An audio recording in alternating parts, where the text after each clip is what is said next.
नमस्कार। भारत का financial market मतलब हमारा शेयर बाजार आज बहुत तेजी से बढ़ रहा है। हर रोज लाखों करोड़ों का लेन देन होता है। लेकिन क्या कभी सोचा है कि इस पूरे सिस्टम को निष्पक्ष और पारदर्शी बनाए रखने के पीछे कौन है? आज हम उसी गार्डियन यानी सेबी को समझेंगे। जरा एक पल के लिए सोचिए। एक ऐसा बाजार जहां कोई नियम कानून ही नहीं है। कोई किसी भी शेयर का दाम ऊपर नीचे कर दे, किसी के पैसे लेकर भाग जाए। क्या कोई भी ऐसी जगह अपनी मेहनत की कमाई लगाना चाहेगा? बिल्कुल नहीं।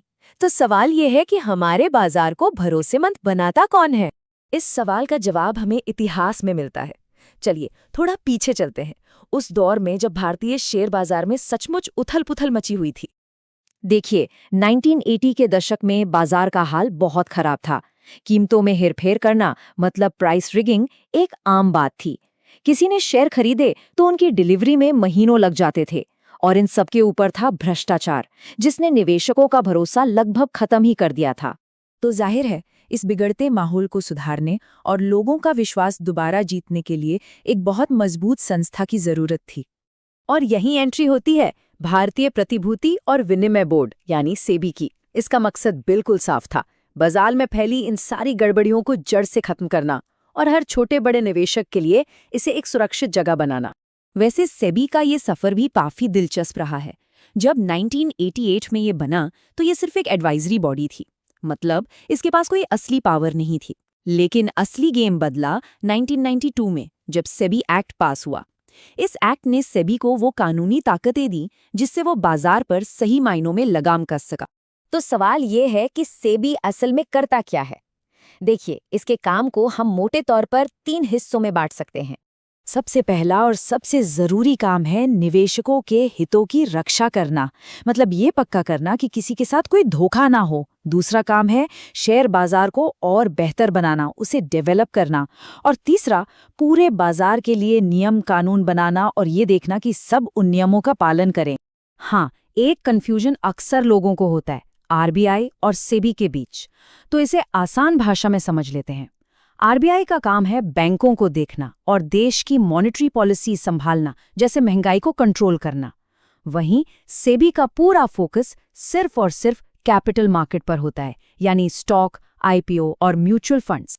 सेबी के सबसे मुश्किल और जरूरी कामों में से एक है इनसाइडर ट्रेडिंग को रोकना। पर ये इनसाइडर ट्रेडिंग है क्या भला, और ये इतनी खतरनाक क्यों मानी जाती है? चलिए समझते हैं। देखिए, इनसाइडर ट्रेडिंग का सीधा सा मतलब है किसी कंपनी की अंदरूनी या गुप्त जानकारी का इस्तेमाल करके उसके शेयरों में ट्रेडिंग करना। ये वो जानकारी होती है जो आम पब्लिक के पास नहीं होती, और इसका फायदा उठाना पूरी तरह से गैर कानूनी है। तो ये होता कैसे है? प्रोसेस कुछ ऐसा है। मान लीजिए कंपनी के किसी बड़े अधिकारी को कोई ऐसी खबर पता चलती है जो अभी बाहर नहीं आई है, जैसे कंपनी को कोई बहुत बड़ा कॉन्ट्रैक्ट मिलने वाला है। अब वो उस जानकारी के आधार पर चुपचाप कंपनी के शेयर खरीद लेता है, और जैसे ही ये खबर पब्लिक होती है और शेयर का दाम बढ़ता है, वो अपने शेयर बेचकर मोटा मुनाफा कमा लेता है। ये सरासर धोखा है।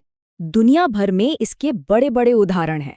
अमेरिका में मार्था स्टीवर्ट का केस बहुत फेमस हुआ था, जिन्हें एक टिप के आधार पर शेयर बेचने के लिए जेल भी जाना पड़ा।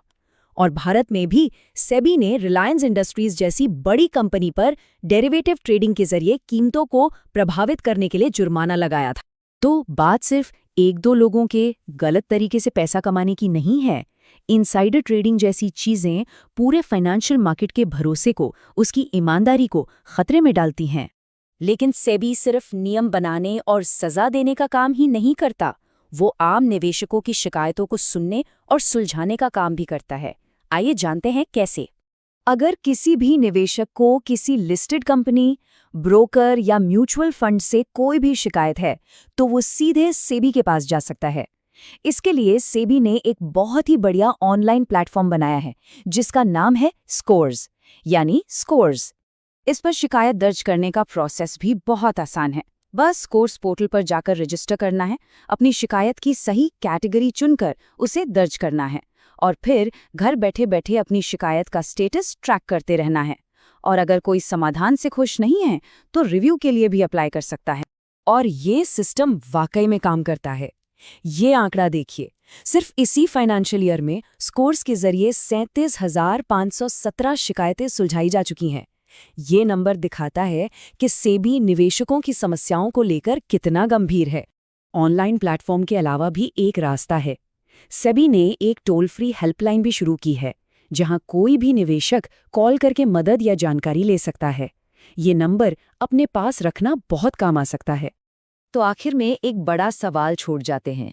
जब एक देश का शेयर बाजार निष्पक्ष होता है और सेबी जैसा एक मजबूत रेगुलेटर उसकी रखवाली करता है, तो ये चीज़ उस देश की आर्थिक तरक्की में कैसे मदद करती है? इस पर ज़रूर सोचिएगा। अपनी नॉलेज को इसी तरह बढ़ाते रहने के लिए हमारे YouTube चैनल को ज़रूर सब्सक्राइब करें। और अगर आप ये कंटेंट Facebook पर देख रहे हैं तो हमारे पेज को फॉलो करें, वीडियो को लाइक और शेयर करें।